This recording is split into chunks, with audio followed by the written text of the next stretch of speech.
Welcome to video 3.1, Safety, in the Leadership Toolkit from the Safe and Effective Use of AI in Education online resources. It's essential that all educational settings are clear with staff around what tools are safe to use and how they can use them.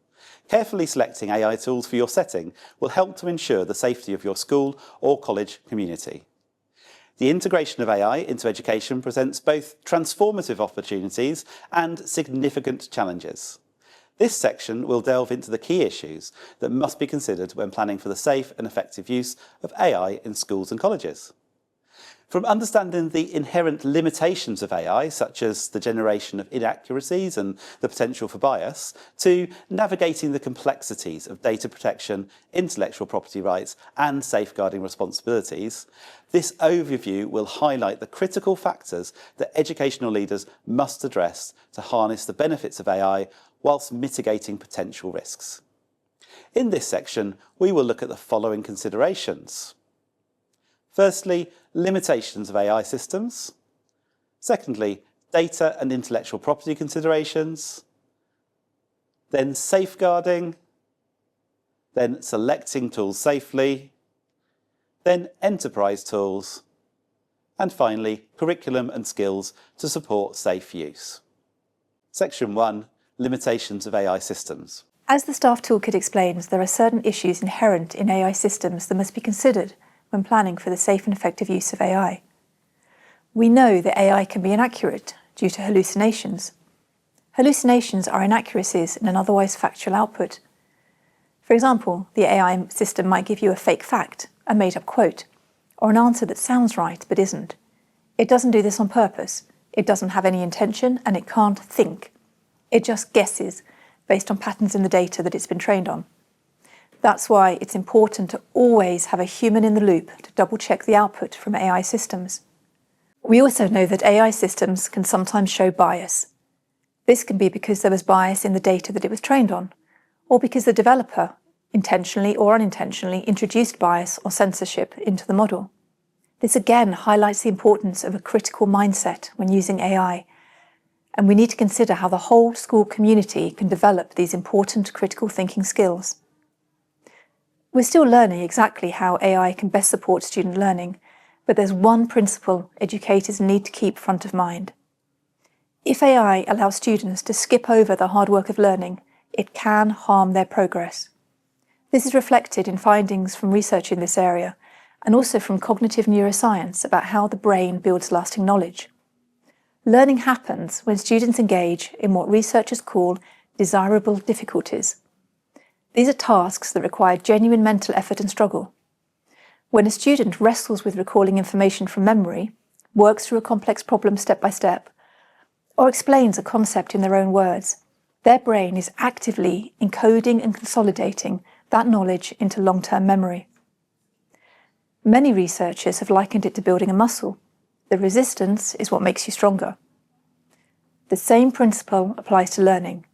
If AI becomes a shortcut that removes this productive struggle, it can prevent the formation of the neural pathways needed to learn something from forming in the first place.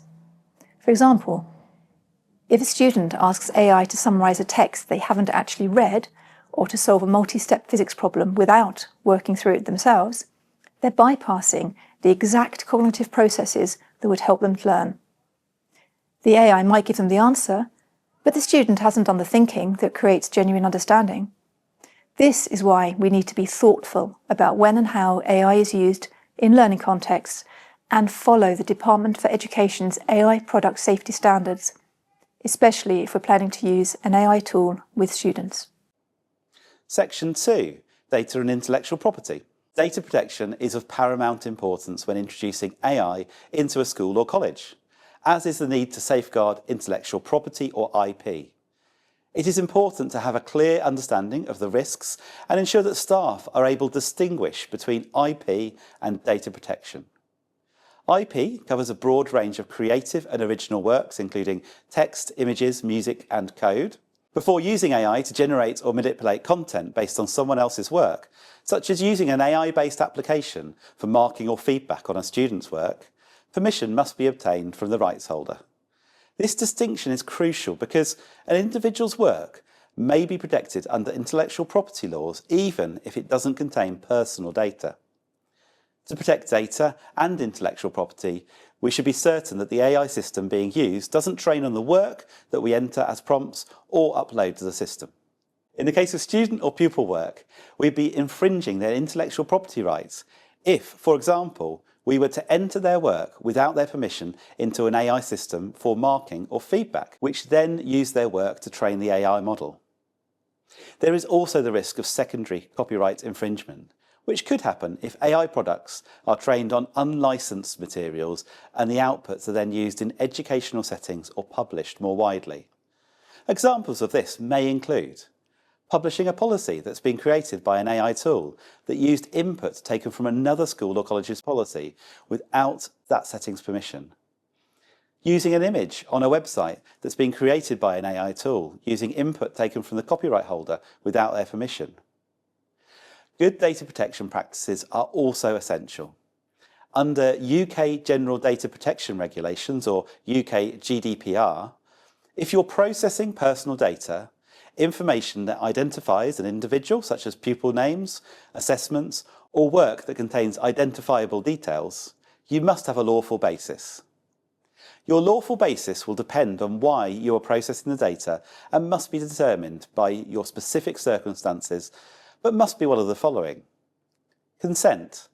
The individual has given clear permission for you to process the personal data for a specific purpose. Contract. The processing is necessary for a contract you have had with the individual or because they have asked you to take specific steps before entering into a contract. Legal obligation. The processing is necessary for you to comply with the law, not including contractual obligations.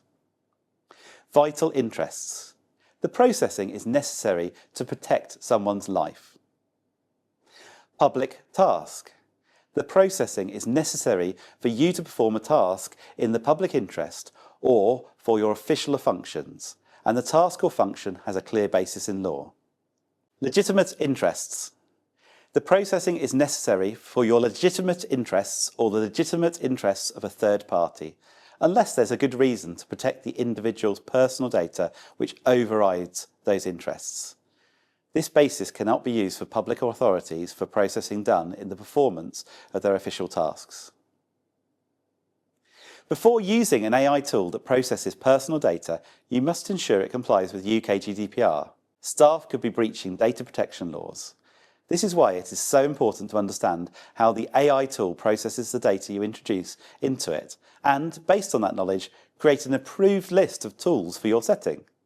To do this, you should work with your school or college's data protection officer and IT lead, managed service provider or technical support company, and link governor with appropriate responsibilities to read and understand the terms and conditions of use.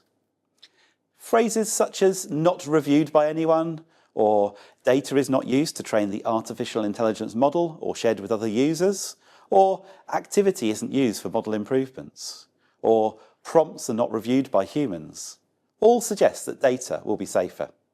The Department for Education's Using Generative Artificial Intelligence Safely training video provides schools with guidance on the safe use of generative AI in schools. It is supported by downloadable resources on the need, read, proceed approach to aid compliance with data protection. These resources are available for your schools to use as a visual reminder, helping you stay informed on protecting personal data whilst using AI safely and securely to enhance teaching. In addition, you need to look for a tool that gives enterprise-level controls.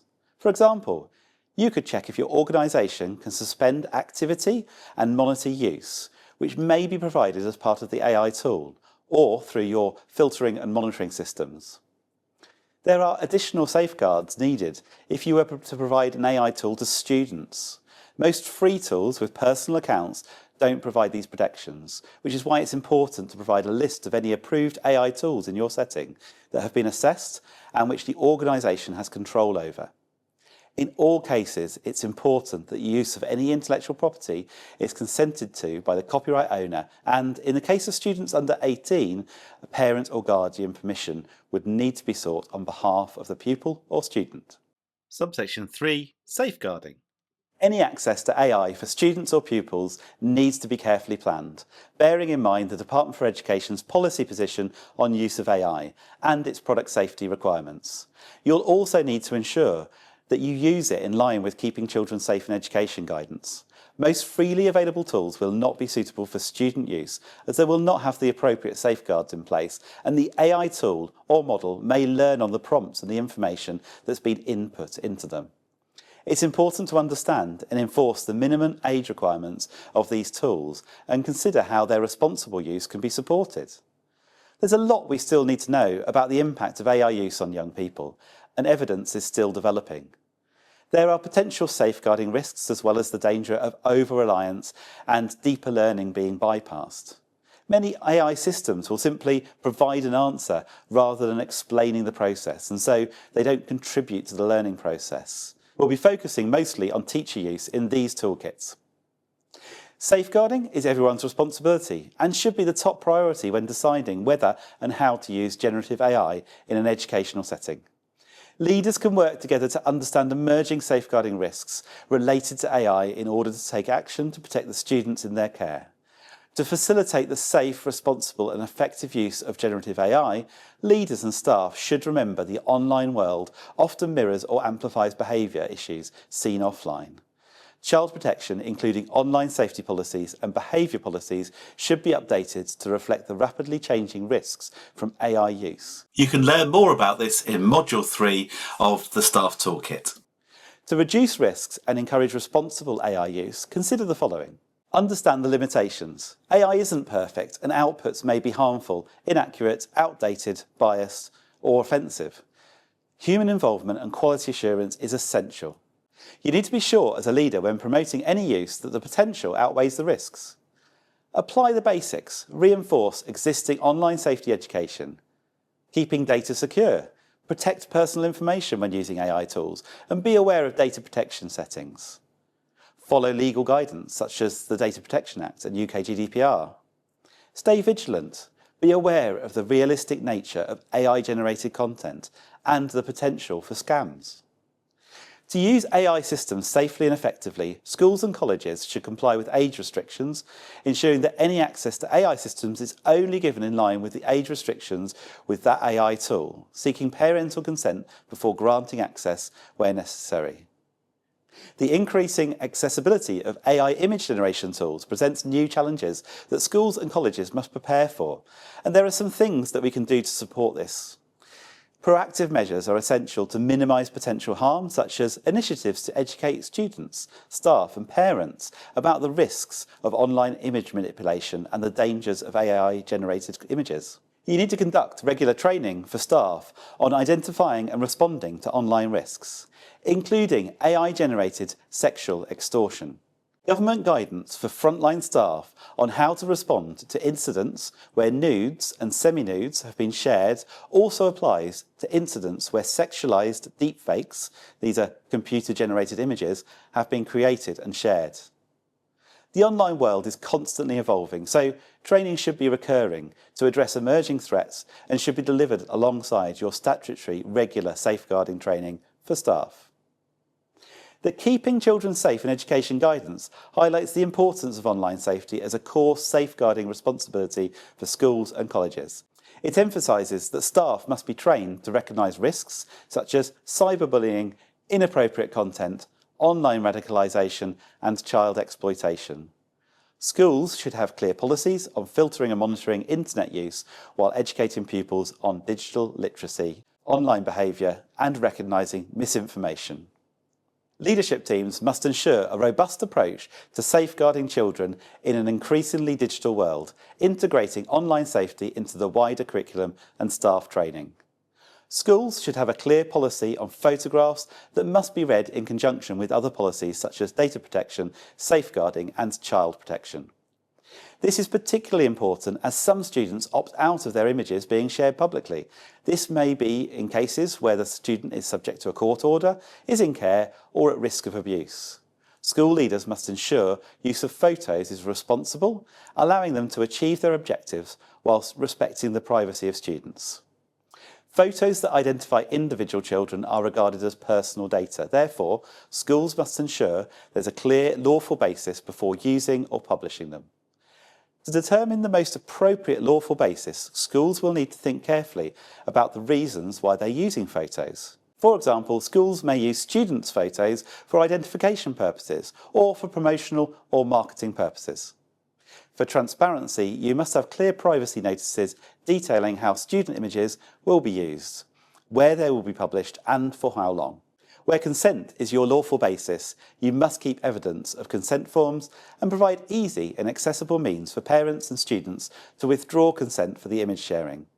The Information Commissioner's Office provides further guidance on taking photos in schools. As best practice, avoid including students' names when publishing photos unless there's a clear and necessary reason to do so.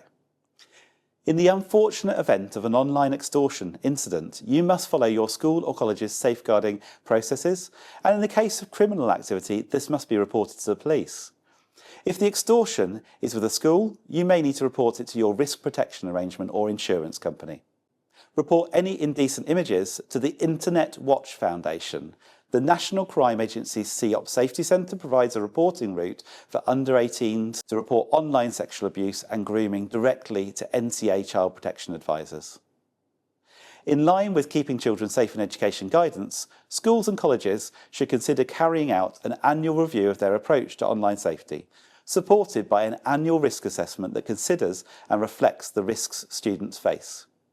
Tools that support this include 360 Safe and the London Grid for Learning's online safety audit. The Department for Education has also published the filtering and monitoring standards to give more information on how you can meet your statutory obligations under Keeping Children Safe in Education. The standards recommend reviewing your filtering and monitoring provision at least annually. They state that this should be carried out to identify your current provision, any gaps, and your student and staff specific needs. As part of this review, the standards say that you should consider how your school uses technology, including generative AI tools. Your requirements for a filtering and monitoring provision will be different depending on whether students and/or staff use generative AI. Reviewing reports from filtering and monitoring systems is also critical. Many systems will provide alerts in real time, and filtering and monitoring reports can also help the school to spot trends to be addressed. Regular reviews of reports as standing agenda items in leadership and governor meetings will keep everyone informed and help to respond to trends. The Department for Education states that schools and colleges are free to make their own choices about the most suitable use cases for generative AI tools in their settings, as long as they comply with their wider statutory obligations, such as Keeping Children Safe in Education guidance. Security is paramount for all products, whether student or staff facing. Your home school agreement should clearly communicate how you plan to use AI tools and include necessary permissions. Subsection 4. Selecting tools safely. It is important to thoroughly assess any AI tool to ensure it is safe and secure enough to protect data before using it, especially when it comes to student data. Conducting a data protection impact assessment before using new AI tools will help settings identify risks to personal data and allow for the implementation of mitigations to assure that AI tools are safe, secure and ethical.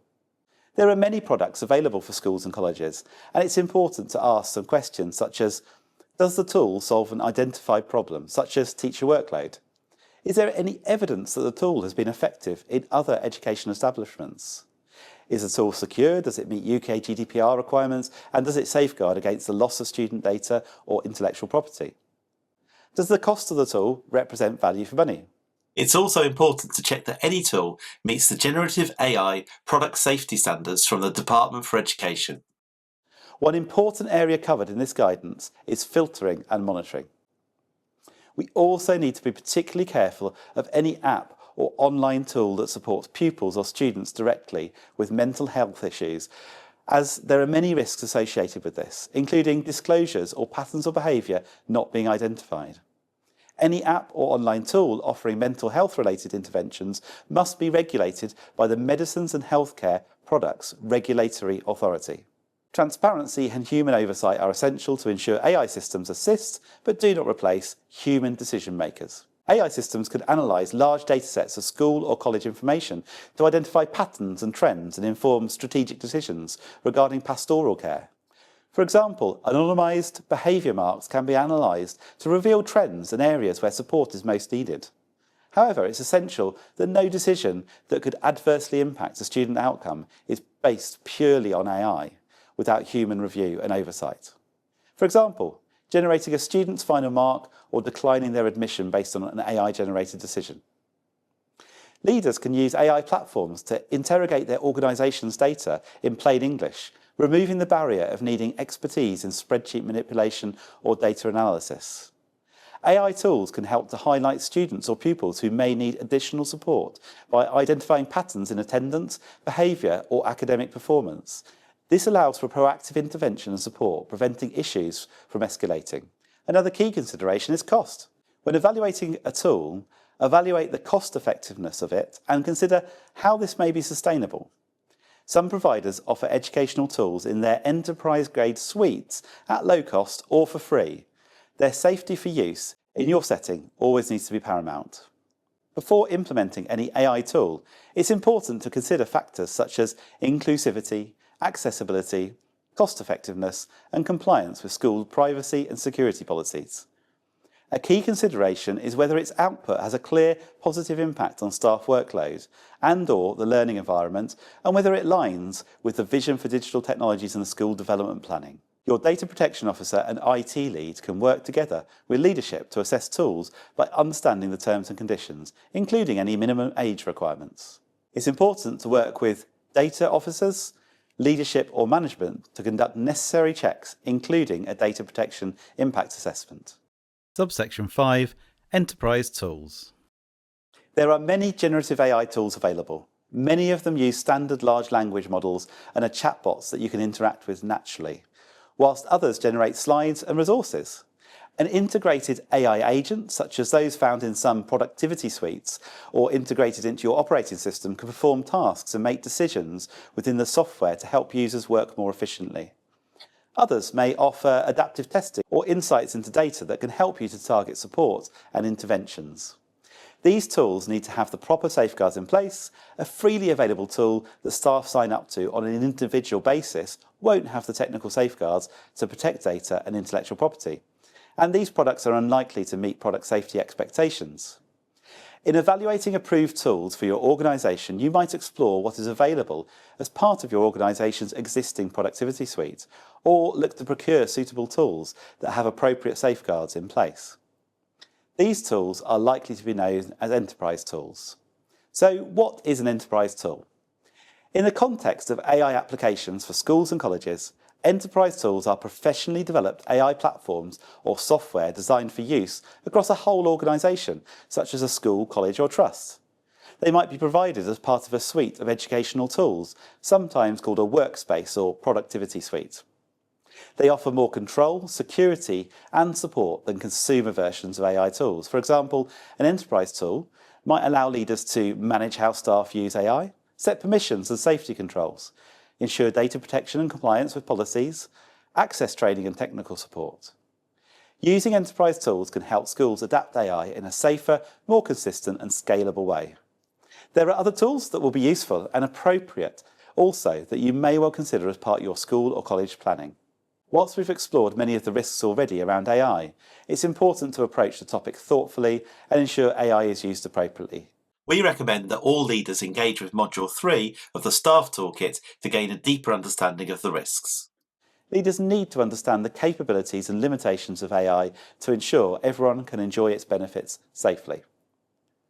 It's important to be clear with all staff on the tools that have been evaluated and made available, and emphasise that only AI tools approved for your setting should be used.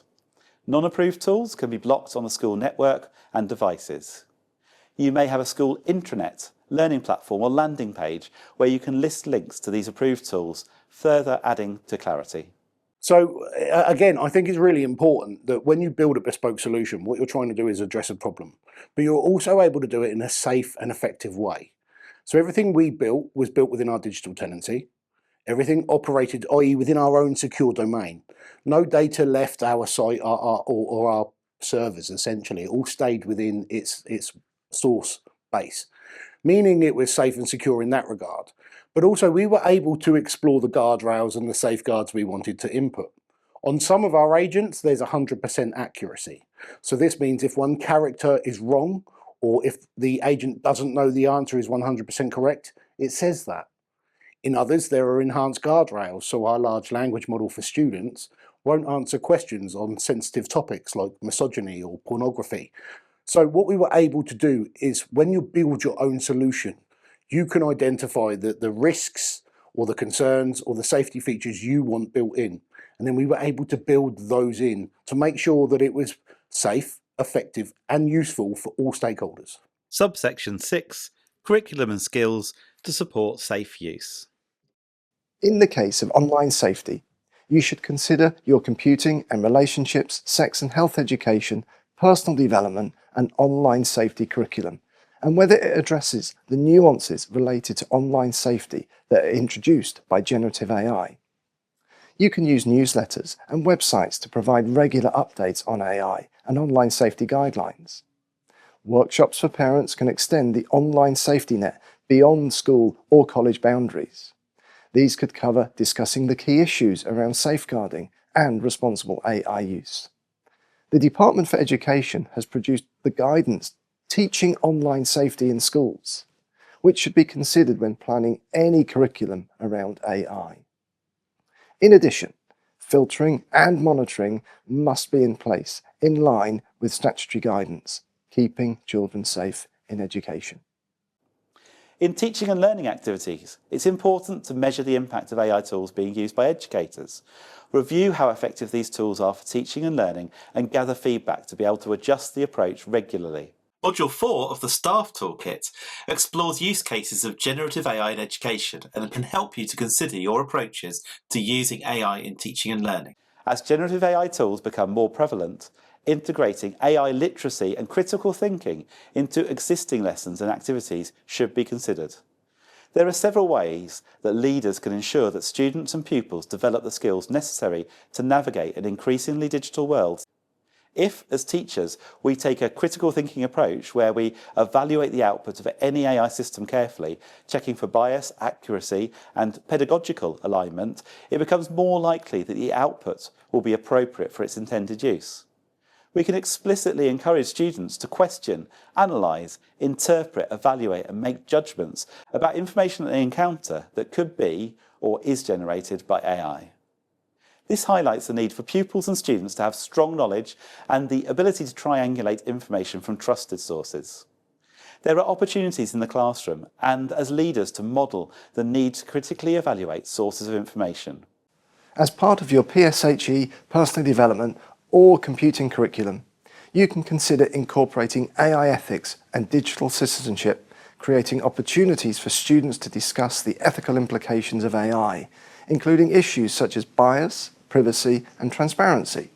You can also encourage awareness of the environmental and societal impact of AI systems and promote responsible and ethical use of AI technologies. The National Centre for Computing Education has produced curriculum resources for Key Stage 3 that schools can incorporate into their computing programmes of study. These materials focus on helping students understand the fundamental principles of how AI works and explore the ethical implications of AI technologies. Separately, Common Sense Media has developed materials that can support delivery of the personal development curriculum that explores young people's relationships with AI, such as a short lesson on friendships and chatbots. They have also produced some AI risk assessments that can be a useful resource to support an understanding of the risks. Some schools have told us that they have shared these with parents.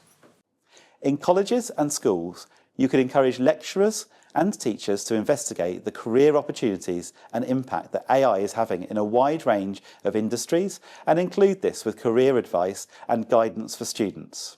Aligning with the Gatsby benchmarks, emphasis on relevant labour market information and the statutory duty to provide comprehensive career support, schools and colleges can make use of a range of insights provided by the AI industry. Colleges have long worked closely with employers, but with AI changing some fields so quickly, it's now more vital than ever to build strong links with the companies leading the AI charge. The Department for Education has put together a useful report on the industries most affected by AI, which can help us decide where to focus our efforts. For instance, AI is boosting creativity in film and music, streamlining tasks such as contract reviews in business, and becoming a standard tool for writing code. Incorporating real-world examples of how AI is used in these workplaces into our courses will help students feel ready for a future where AI is commonplace. JISC has produced guidance for learner use of AI to support how you can approach this in college, which is linked to in the workbook. Before introducing or developing your use of AI tools, it's essential that you consider whether staff have the knowledge around safe use and initiate foundational training about AI and the safety implications around its use. The staff toolkit linked to this leadership toolkit addresses this need.